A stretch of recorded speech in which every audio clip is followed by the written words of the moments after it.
There should be nothing here I don't remember. Deafening salvo startle. Scarlet flashes follow. Midnight sky blazes. Gunpowder pollutes. Morning outlines an island in flames. Overhead, missiles whistle. Shockwaves swiftly follow. Or resolves to reflection. It's my 19th October. Will there be more? Recollections of World War II in poetry, written and experienced by retired U.S. Army Artillery Sergeant Bernard Sergel, and read aloud exactly 80 years after the war ended. We lunge towards Lady. Silently I do my drill. Reach the beach, find a dune, aim, shoot, advance, repeat. Today, Bernard is 100 years old. But as a teenager, Sergeant Sergel quickly learned freedom has a price as he watched war's destruction while entrenched in combat in the Philippine Islands, over 8,000 miles away from his family. However, he voluntarily enlisted after a deadly attack by Japan killed 2,400 Americans. The crime of the century.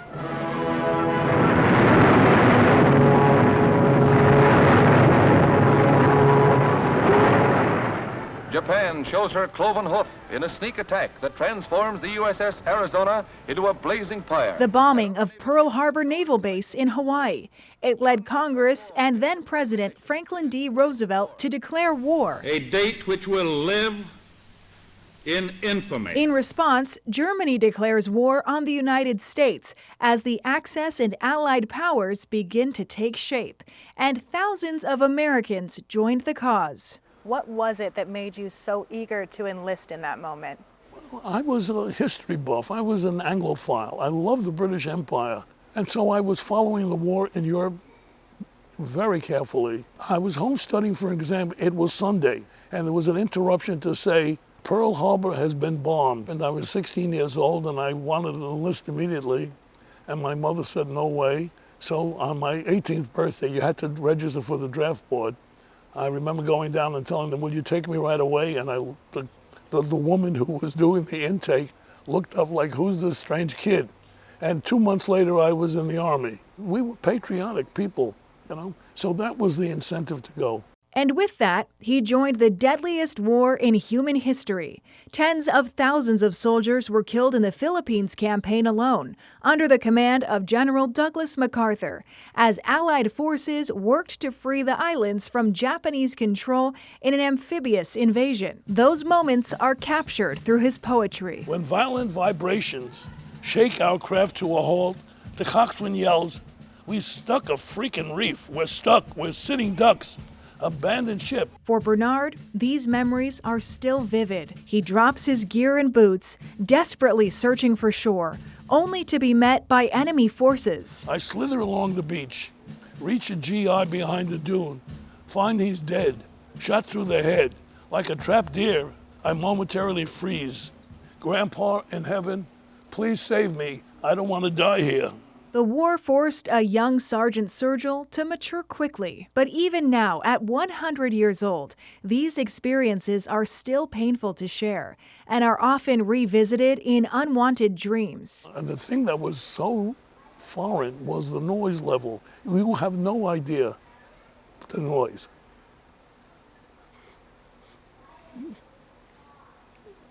"80 years later, it still comes back. Terrifying."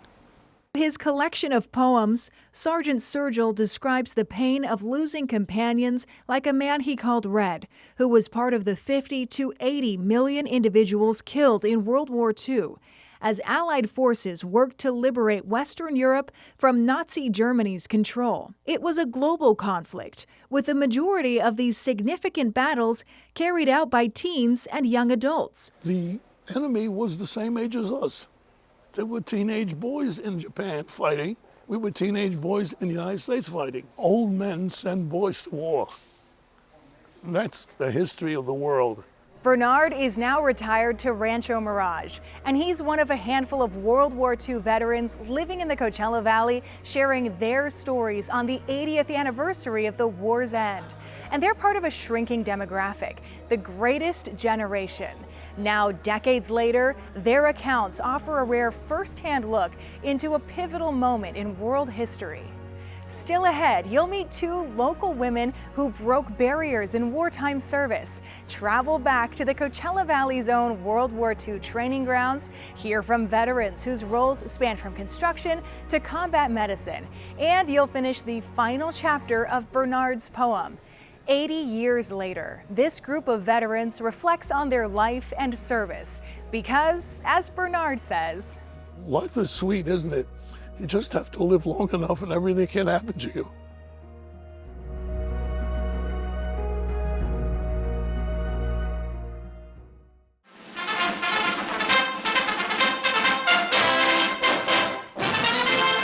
These men are aviation cadets.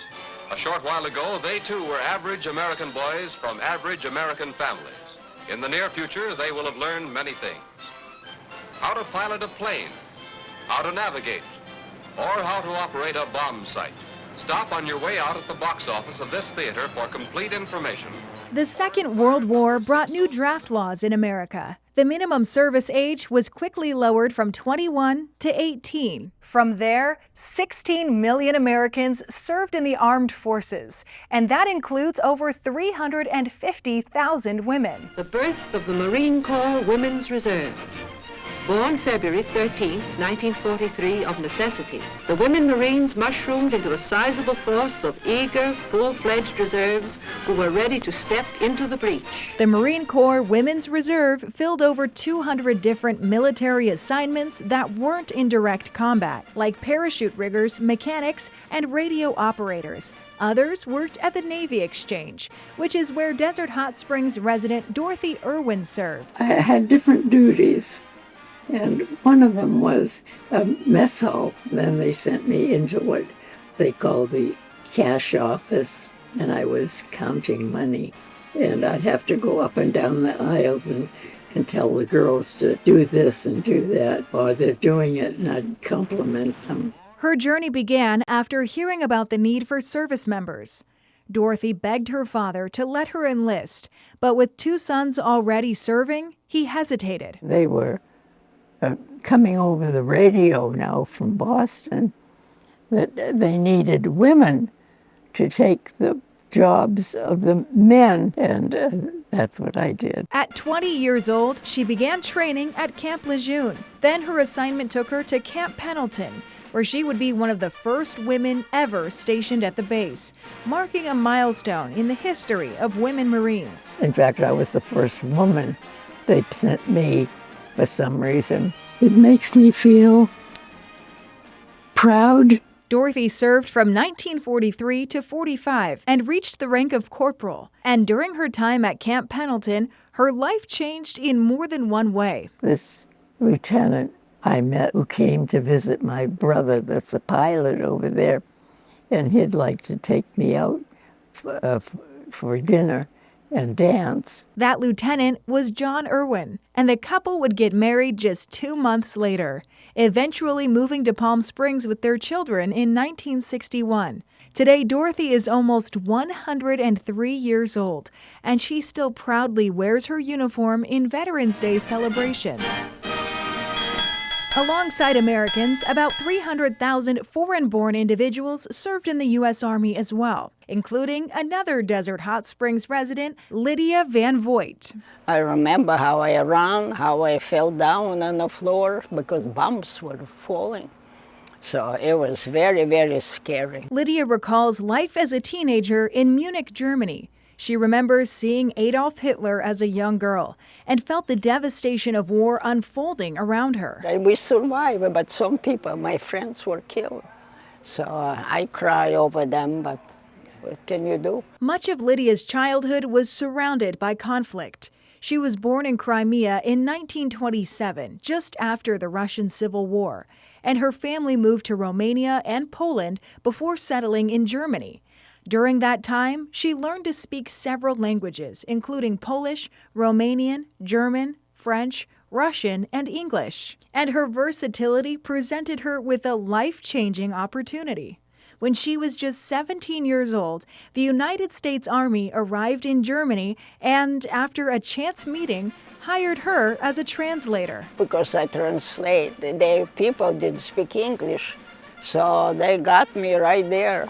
Lydia distinctly remembers acting as a translator for the Supreme Commander of the Allied Forces, General Dwight D. Eisenhower, and riding with him in an open Jeep through the concentration camps to survey the damage. So I met Eisenhower, and I became his translator. And he was driving in his Jeep, open Jeep, hair flying. But I translate for him. With General Eisenhower, what did you see? Well, the camp, the people who didn't speak English, so I translate for them. They were in the bad camps, so they had nothing, had enough food, they told me. So I translate all that stuff, and they helped them. So we helped them. At the time, Lydia was one of the only women serving in this position for the American Army, and her work proved valuable. Only one. There was a 6 men, and I was one, so I translate for them and for myself. As a thank you for her service, General Eisenhower provided Lydia and her family safe passage aboard the USS General M.B. Stewart. Their destination, the United States, to start a new life. We sit there and didn't sleep.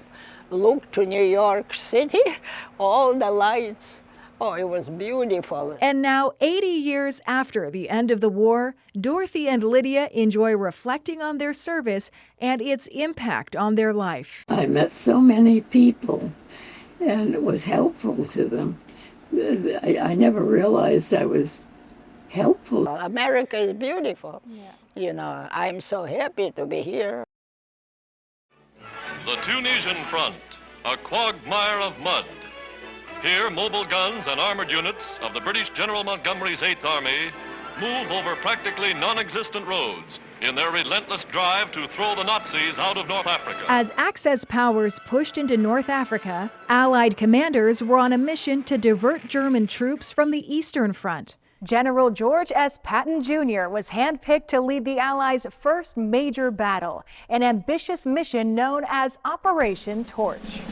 In 1942, he stepped forth like some warrior of old to lead and inspire vast forces of men. At a pace never equaled, no American leader was more colorful and more successful. General George S. Patton Jr. A California native, General Patton was born and raised in San Gabriel, just outside of Los Angeles, in 1885. It's not easy to believe that George S. Patton Jr. was once just Georgie. The North African campaign would be a major test for General Patton and his troops. North Africa is home to extremely hot desert conditions, which was unfamiliar to many U.S. forces. But Patton had a plan. He established a massive training center to prepare his troops for the arid climate and picked an area he was familiar with for its headquarters, the Southern California desert. The Desert Training Center covered over 18,000 square miles, running from Pomona through the Coachella Valley and into parts of Nevada and Arizona, and trained over 1 million soldiers across 13 divisional camps. See all the camps that were here: Iron Mountain, Camp Granite, Camp Coxcomb, and then of course Camp Young was the main camp. Camp Young was the center's headquarters, located east of Indio in an area that was known then as Shaver's Summit. Indio native Margaret Shareko remembers when General Patton's Desert Training Center came to town in 1942. I was born in '38, so I was very young when it all happened. But I still remember some of it. The tanks went up and down that road. Huge, huge, millions of tanks in my little mind at that time. And they were loud and rumbling. Tanks were unloaded in town at the Indio rail yards and driven around the desert. And now, 80 years later, those vehicles are on display at the General Patton Memorial Museum, which was built at the original site of Camp Young and was conceptualized by the Bureau of Land Management and Margaret Shareko. Preserving the peace through the lessons of the past. That's the vision that we have. Too many people are not aware of all that and how valuable peace is. and the price that is paid. Before General Patton trained his troops in the desert, Margaret's father, Joe Sherayko, moved to the area. Joe came west from Alabama in 1927 to watch a Rose Bowl game and decided to stay in the desert with his wife and start a family. He was one of the pioneer businessmen of Shaver's Summit. He established the first gas station and general store, and later became a surveyor for the Los Angeles Bureau of Water and Power. It was his extensive knowledge of the land and waterways that General Patton requested when his camps began to move in. When he first came, my dad was in the restaurant that's there now, the coffee shop, and he felt this little tap on his shoulder. And the guy had said, "Do you know Joe Sherayko?" And my dad said, "Yeah. What do you want with him?" Or something smart. When he turned around to see who it was, all he saw was this general with all the gold, and he knew then it was somebody important. Then he knew it was Pam. The aqueducts running through the area made the Desert Training Center possible. Miraculously, it was in existence, and that's the reason that Patton came here, because of the water. And it quickly became one of the largest military training installations in the country. For the soldiers that came here, from the East, from the Midwest, all over, they came here as just youth. And they really grew into men in a few short months. They had to. They had no choice. For 2 years, 13 infantry divisions and 7 armored divisions marched and drove tanks through the Desert Training Center, leaving a lasting mark on the Coachella Valley, including an area known as Palm Village, which would eventually become Palm Desert. It was just a little tiny development with little tiny cabins. They weren't year-round properties, but that was it. Right here is where this Palm Village Inn was. And this is the impacted sand from the tanks and jeeps. Palm Desert Historical Society archivist Rochelle McCune explains how tightly packed sand from this heavy machinery made the landscape ideal for landing small aircraft, and it helped the city grow. Since people would travel around in their little Jenny biplanes during World War II, they knew that this was impacted and they could land on it. So they would pop into the little village inn that was right here and land, have a meal, and visit with friends, and then get back in their plane and get back to their ranch. There was very little in Palm Desert before World War II, mostly because of water. All the other cities have natural springs. Palm Desert didn't. And people didn't know that there was an aquifer underneath. That was until wells were drilled, allowing the community to develop even further and paving the way for military operations to move in, like General Patton's tank and jeep repair facility. Those vehicles would get clogged and filthy with the loose sand, and so they needed to haul them away to have them repaired. So on Highway 111 at Portola, the military put in what's called the vehicle pool, and so they would bring the broken down vehicles into what's now Palm Desert to do the repairs. And after the war, many service members who were at the Desert Training Center selected Palm Desert as their future home. The military that came through here remembered it and came back. When you look at the East Coast and all those factories, and the air quality on the East Coast was quite bad. And so people that wanted to recover would come to the desert. A little further east of Palm Desert, General Patton lived on a 40-acre property in Indio with his wife Beatrice, who frequented local shops. While General Patton was only in town a few months before departing for the ultimately successful North African campaign, Margaret's father enjoyed their interactions. My dad he really thought he was the all right kind of guy. And I know he came to the store, and right before he left to go over to North Africa, he was going to get my dad a liquor license because he didn't want just beer. And that my dad always said, if he'd only stayed a little longer. Years later, Joe Sherayko purchased Shaver's Summit, renaming it Sherayko Summit, where he created one of the first memorials for General Patton after the war. And at the General Patton Memorial Museum, Margaret continues her family's legacy. It's very important that our students today and future students know some of this history, because really and truly, had we not won that war, It would have been critical for a lot of people in America. Navy planes roared from the decks of our carriers, Army bombers, Marines, thundered destruction over a 300-mile battle area.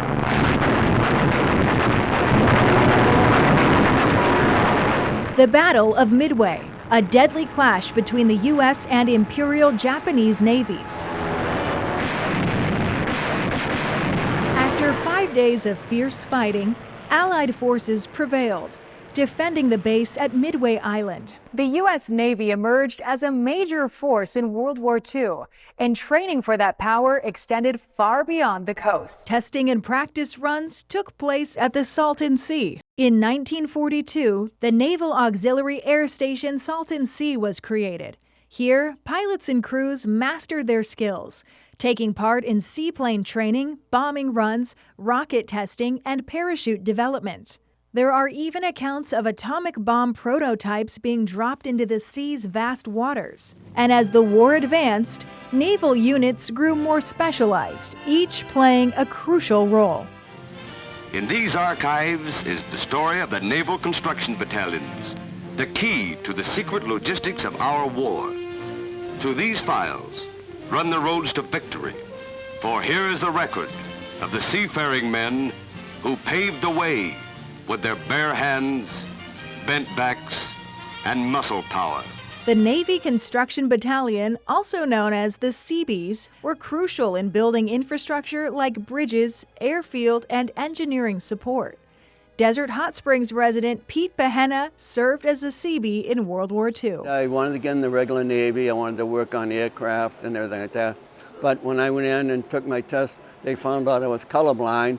They said, no, can't get in there, either the Army or the Seabees. But liking aircraft and everything like that, so I said, well, I took the Seabees because we were around aircraft a lot, which we were. We were not in combat, but we were in a combat area. Pete enlisted before finishing his senior year of high school and quickly headed off to training. So we trained with the Marines for 3 months, Camp Lejeune, all military training, no construction at all.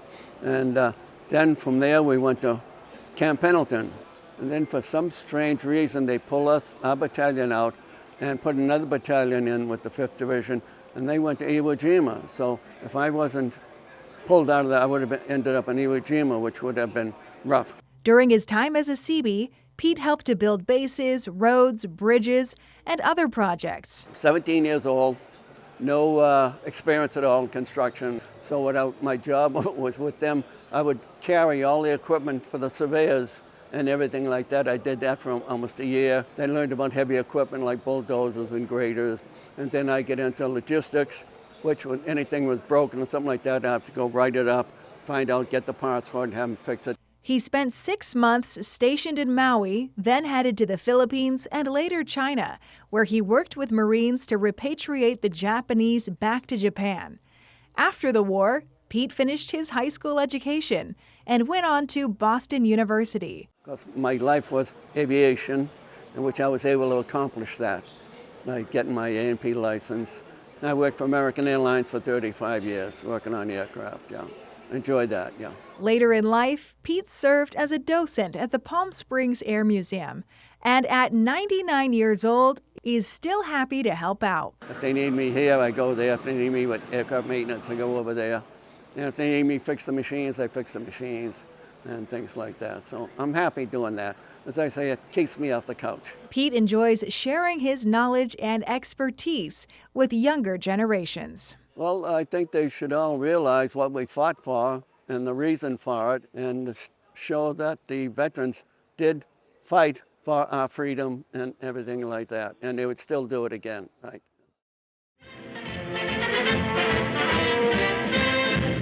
The first aircraft factory to install a powered mechanized assembly line. The Vultee plant, Downey, California.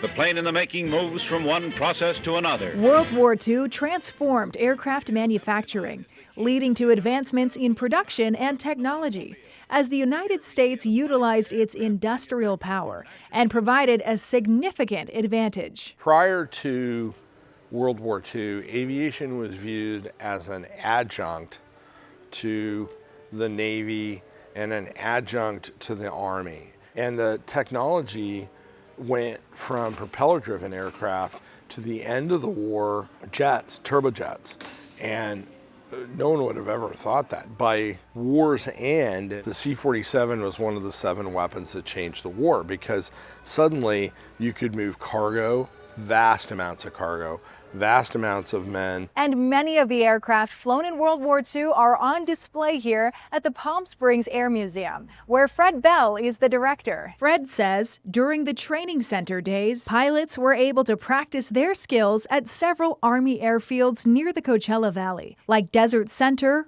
Rice, Condor, and Shaver's Summit. Back in those days, P-39s, which was Airacobra, P-40s, B-24s, P-38s, reconnaissance aircraft, C-47s, they were running all over the place out here. But if you had an accident, the chances of you being found out here were not good. More than 13,000 American aviators lost their lives in training crashes before heading overseas. And as war training efforts increased, there was a need for regional airports to accommodate the activity. So the U.S. Army Air Corps of Engineers developed the Palm Springs Air Base, and what started as a small Army airstrip eventually turned into the Palm Springs International Airport. It eventually, as Palm Springs became more of a tourism destination, folks like Walt Disney, Frank Sinatra, and people wanted to be able to bring their airplanes out here. So it converted into Palm Springs International Airport. During the war, an air support command base was also developed for the Desert Training Center. The airfield created the foundation for what would later be known as the Jacqueline Cochran Regional Airport in Thermal, named after the director of the Women's Air Force Service Pilots in World War II. American workers from coast to coast, turning out planes by the increasing thousands to make this nation master of its fate. Aside from regional airports, the Coachella Valley also became a key storage hub for aircraft manufactured in the Los Angeles region. As those factories picked up, they were very concerned about sabotage and aerial attacks by the Japanese. And so they wanted to get those airplanes when they were manufactured out of there as fast as possible.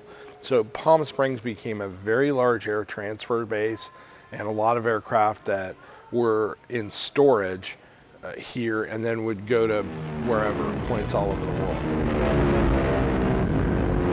One of those destinations was Royal Air Force Wendling, a base in Norfolk, England, which was used by the United States Air Force. Mick Dawson served at Wendling in Britain's Royal Army Service Corps. The bases in white were B-17 bases. Those in gold are B-24 bases. Normally there would be about 30 aircraft on each base. The one that I worked on, which is Wendling, we had 50 B-24s. Today, Mick is 97 years old, but he still remembers the day England went to war. In 1939, I was approaching my 11th birthday when our Prime Minister, Neville Chamberlain, decided that we had to declare war on Germany.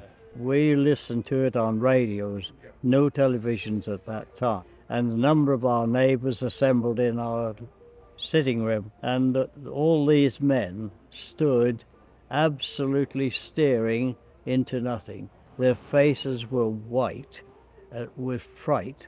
The first thing we had to do was to black out all our windows, because the German bombers would come over and see any light and they would go for that light and bomb it. And as World War II entered its third year, Mick joined the effort to help his country. Well, I had to finish school then until I was 14 years old. In my village, I went to the base and found out the electrical contractor and got myself a job as a trainee electrician. Overnight, I transferred to the Air Ministry then and carried out maintenance and eventually worked with the CBs there who came over with the American forces.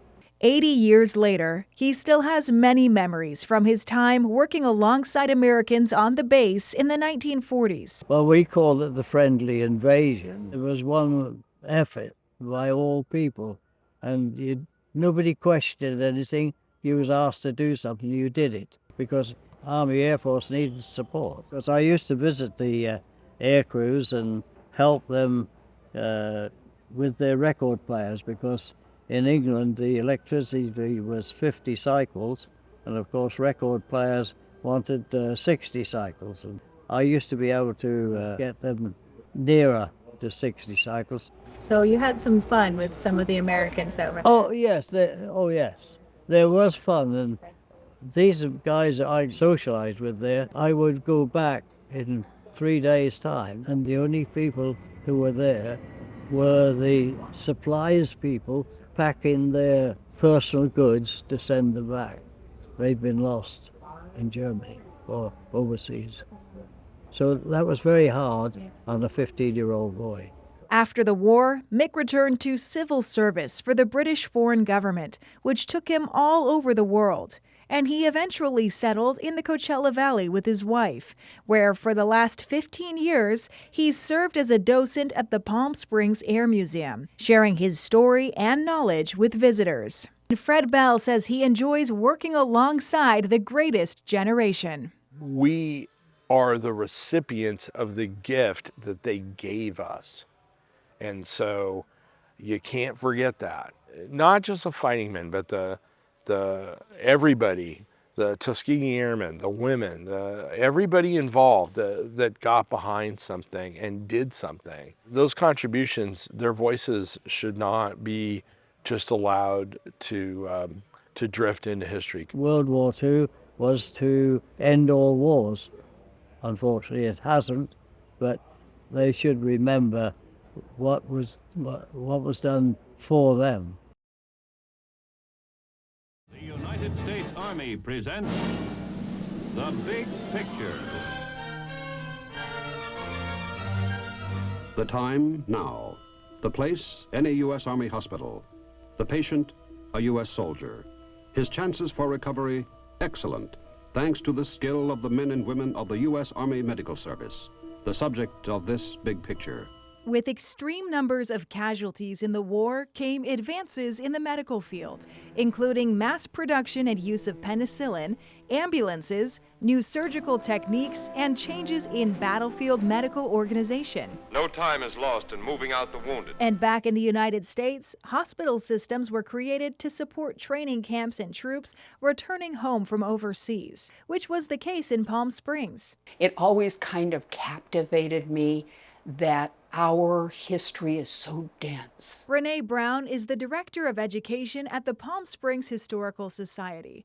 She dedicates her time to preserving and studying the area's history, including the development of Palm Springs' own Army Hospital. In 1941, they needed a hospital for wounded veterans. The Army came to Palm Springs and they purchased the El Mirador Hotel. They had the grounds, they purchased a lot of area around it, and that way they had barracks for the planes that were coming in. The El Mirador Hotel was then renamed Torney General Hospital after Surgeon General of the United States Army, George H. Torney. The 139-acre complex offered 1,600 beds, providing substantial care for wounded soldiers. It was really a rehab for people that needed long-term care. Early, it was for respiratory patients would flock down here, but during World War II, absolutely, it was warm and dry and just a perfect place to recover. U.S. Army nurses were the key to converting this space into a hospital, setting up beds and surgical instruments. And one of those nurses was the late Doris Howard, who arrived in Palm Springs in 1942 and was instrumental in getting the hospital up and running. Doris's efforts were honored by the city of Palm Springs with a celebratory flyover in 2021. That plane flying over, I felt like the Queen of England. At Torney General Hospital, Doris took on duties in the emergency room, primarily serving General Patton's troops. Back then, she says the medical center was fairly simple. We just had the basics as I look back. Doris passed away 2 years after being honored in Palm Springs at 103 years old and leaves behind a legacy of strength and service. Don't be afraid. Just do what's before you and just keep moving forward. American nurses and soldiers weren't the only ones on hospital grounds in the 1940s. At one point, about 250 prisoners of war worked at the facility and were housed in an area next to Torney General Hospital. At first it was German prisoners of war, and then it became Italian prisoners of war. And in all of the oral histories I've done, they all talk about how wonderful it was to drive by this because there was music going, and these people were labor for the hospital. So it wasn't like they were confined in this horrible camp.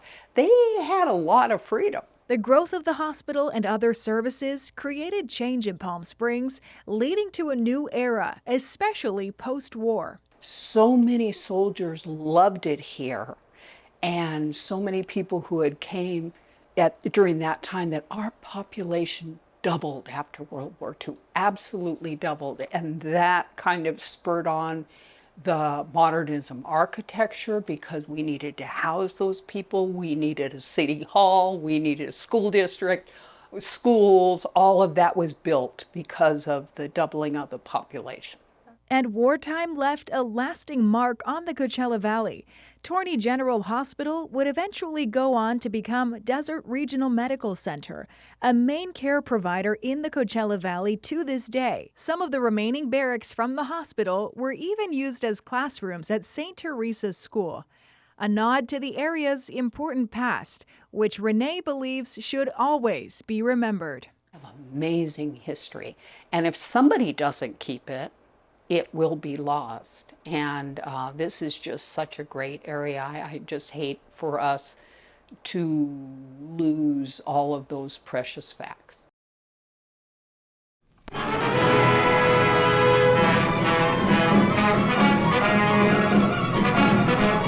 Leaving trails of steaming vapor in their wake, United States bombers bound for Berlin to destroy armament industries in and around the Nazi war capital.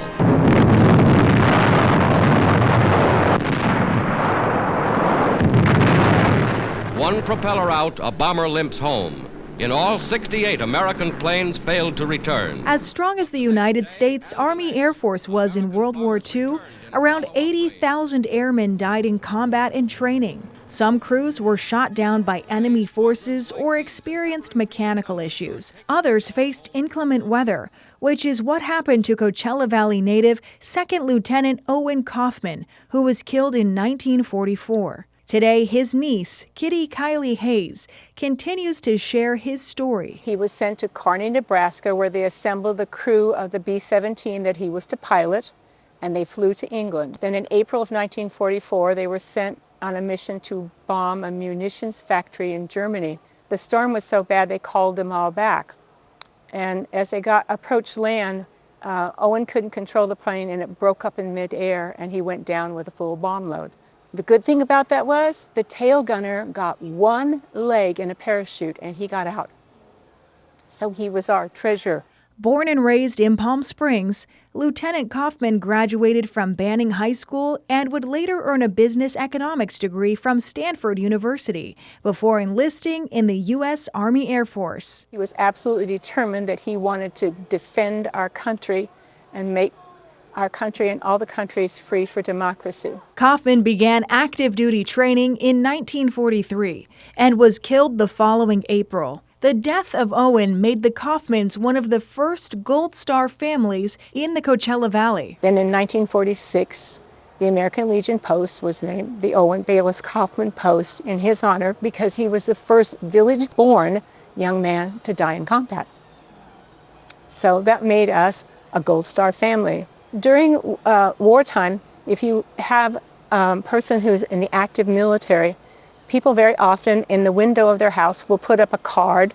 It's about like 8 by 8 with a blue star on it. It means you have a military person who's active. If the person dies, then they put a gold star in. So We had a gold star for that. The Kaufman family was tight-knit, and the loss of Owen was difficult, especially for Kitty's mother. Her brother was the very best friend she had in the whole wide world, I mean, until she married my dad.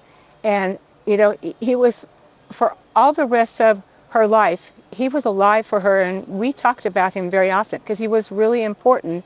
You know, it was like some part of her was missing when he died. Lieutenant Kaufman's family received a Purple Heart for his sacrifice. It's on display at the Palm Springs Air Museum, along with a Fallen Hero Memorial Wall, which remembers the 16 Coachella Valley residents killed in World War II.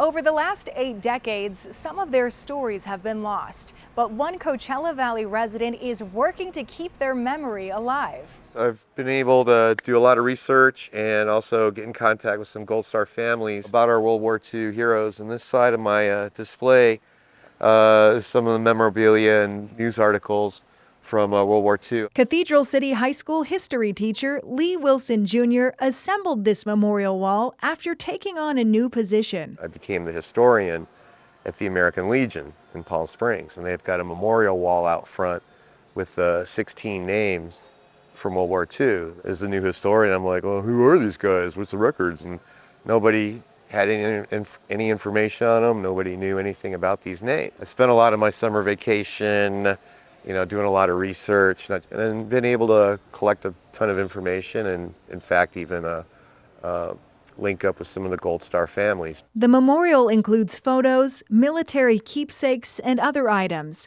And for Lee, this project was deeply personal. I have a sort of dubious honor having 2 former students who were killed in action, Ming's son and Suresh Kraus.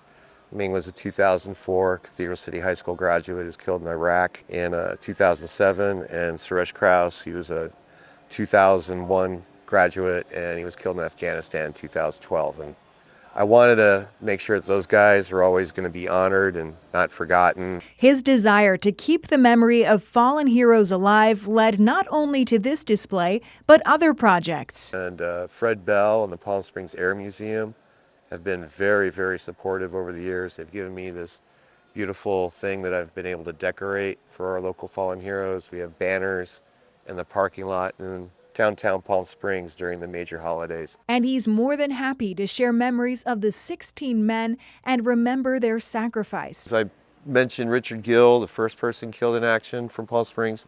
There's his mother, and she was, her name was Safrona. They called her Frona for short, and she's the first Gold Star mother from Palm Springs. The youngest among the group was just 19 and a Palm Springs High grad. Others were star athletes or students, and some have just a few items to be remembered by. I got a copy here of what Benjamin Ward left behind in the world. A billfold, a bath towel, a face towel, a money belt, a scarf, trousers, a dictionary. And I think Benjamin Ward deserves better than what he left behind in his footlocker. But for Gold Star families like the Kaufmans, Lee's efforts are treasured. And it's really important for us to remember those people. We need to exalt the valor that they did to make us free and to keep us free. We wouldn't be here where we are right now if it hadn't been for all of them.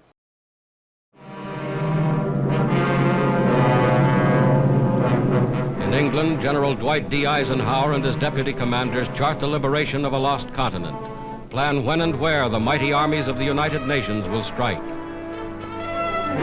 Today, northern France is that battleground. Operation Overlord. Allied forces launched the largest amphibious invasion in history, landing in Normandy, France to liberate Western Europe from Nazi forces. This signaled the beginning of the end of World War II.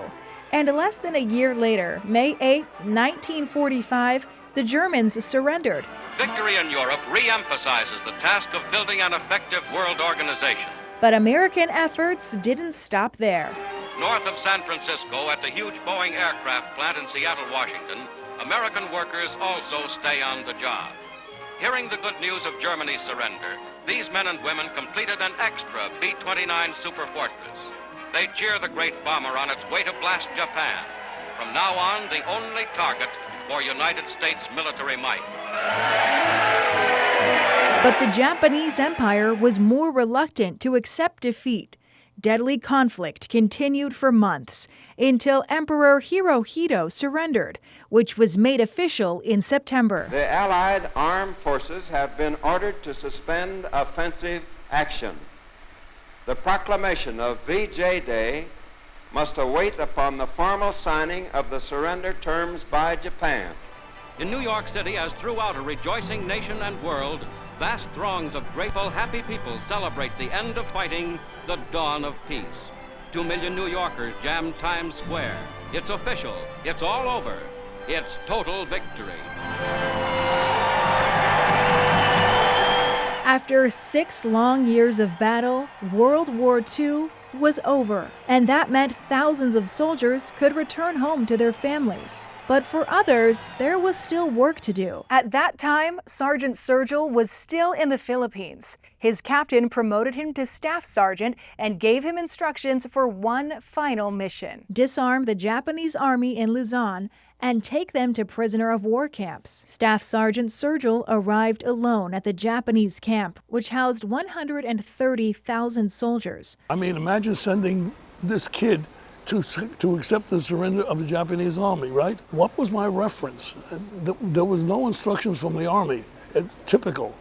And so I remembered, I thought about black and white MGM movies of British soldiers in India and what did those actors do. And so that was my source of reference. And as I look back at that, that was pretty creative for a little kid. Japanese General Yamashita was in charge of these forces. He was the leader of the invasion of Malaya and the Battle of Singapore. Under his command, over 400,000 were killed in battle. General Yamashita did not speak English, but one of the Japanese soldiers did, having studied at the University of Chicago, and helped Sergeant Sergel translate.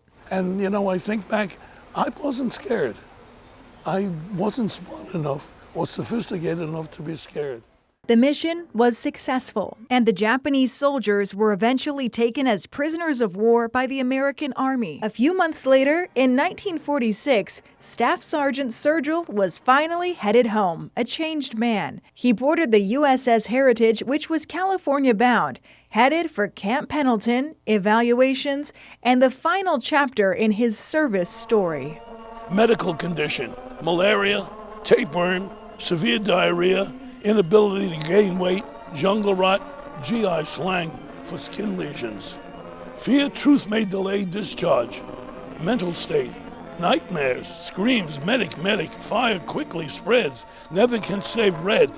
Creatures chase me, try to catch me, sweat awake. Fear truth may delay discharge. During routine physical: how do you feel, Sergeant? Fine. My biggest secret: I started to stammer. Wish I knew why. Testing complete.